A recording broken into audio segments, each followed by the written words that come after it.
From the high throne, carved of shadow and old gold, Agniraj ruled the hall, as he ruled the land.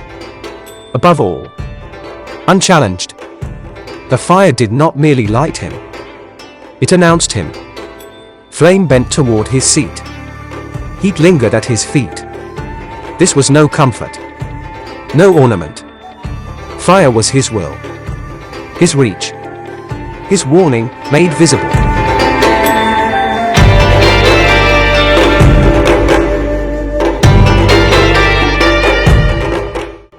Below him stood the main attraction, a young warrior, caught at the full crest of his prime.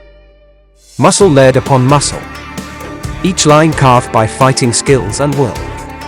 Flesh honed by endurance, frame built for defiance, a living proof of courage. Yet that strength was no longer his to command. Arms forced wide, pulled apart until every sinew stood clear.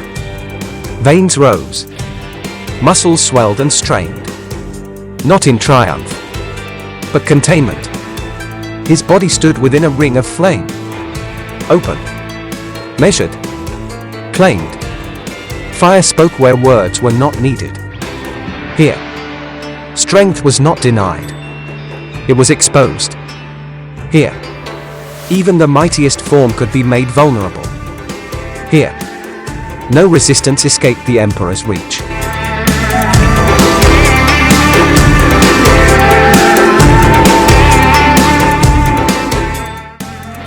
Thara remained still, not bowed, not broken.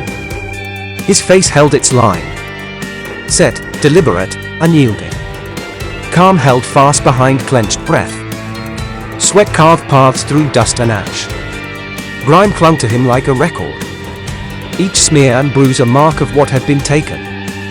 Not one place spared, not one muscle untouched. Welts darkened his arms, abrasions traced his ribs. Burned lines crossed skin hardened by strain. Bruises bloomed where restraints had bitten deep. This was not the wear of battle, not the cost of a single blow. This was time, pressure, deliberate pain.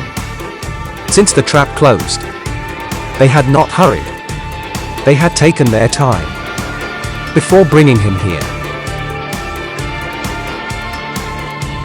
Yet his chest still heaved, strong with breath, with determination, with resistance running hot through his blood. And his eyes did not waver.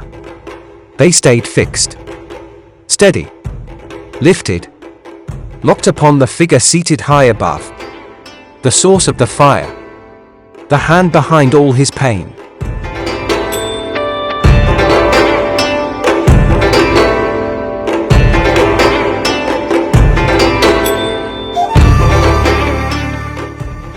But even the finest steel is shaped by fire. The chains did more than bind him. They stretched him wide. Arms dragged outward. Torso pulled open. His center of balance is deliberately undone. Each link worked with intent, pulling him apart within the burning ring, dragging his weight closer, toward the heat. The bondages were oversized, heavy beyond necessity, their mass alive with intent. Each shift of his body set them swinging, their weight tearing at his shoulders, yanking him offline, forcing constant correction.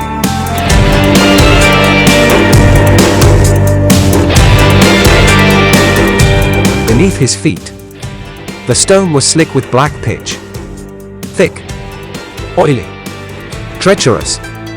It stole traction from even the most disciplined stance, making every adjustment a risk. At the same time, it fed the flames, fire crawling low along the floor, heat rising steadily into muscle and bone. Agility fought for him, trained instinct, perfected control, but the ground answered with betrayal.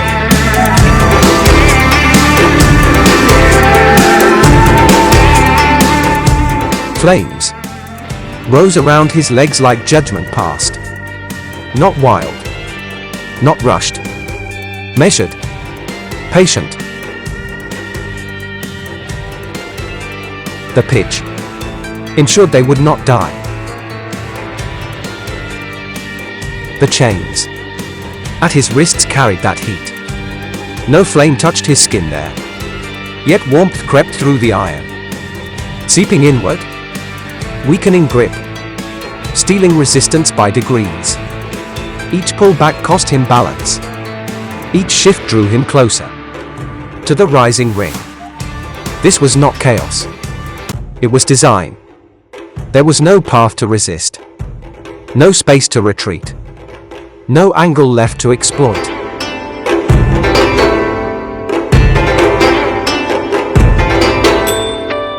Here, strength alone offered no escape.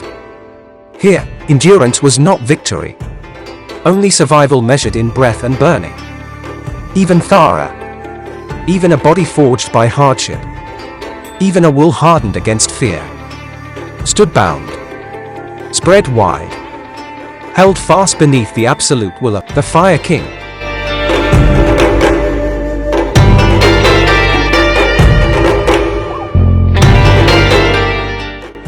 But it was not enough. Not for the young warrior, who dared to be the king's only thorn. His torso stood wide, open, unshielded, a broad span of muscle, thick and packed, drawn outward by the chains. Chest lifted, ribs spread, strength displayed without defense. This was no accident. His body was prepared to be seen, to be marked, to be tested. Every line of muscle became a measure, every breath an invitation.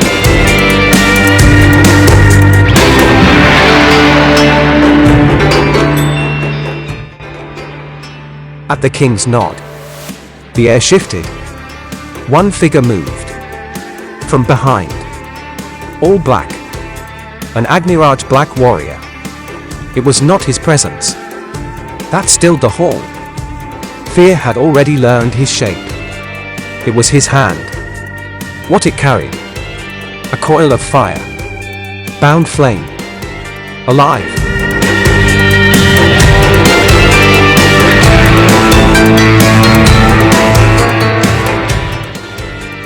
Thara did not look back. He did not need to. The sound came first.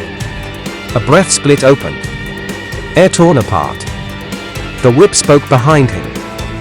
His body answered. Muscle tightened, sinew locked, shoulders set wide beneath the chains. He braced for impact, for the familiar truth of the lash. Pain. He knew. He had learned it young, across years of raids, captures, punishments. But not this. Not the weight of heat riding the strike. Not fire bound to will.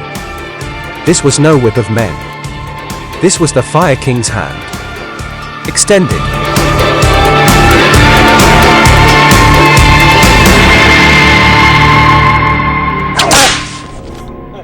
Then came the truth. The first strike. Not just a crack, but a roar riding it. Air split. Fire answered.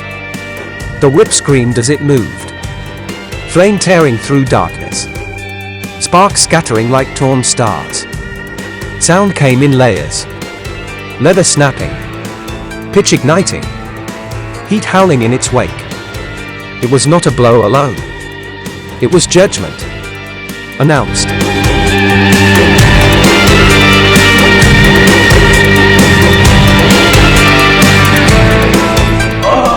The cry tore free.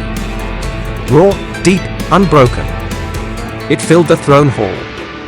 One strike. Only one. It surprised even Thara. The force of it. The burn that followed. The sound dragged from his chest. But not Agniraj. From the high seat. He did not flinch. He had expected this.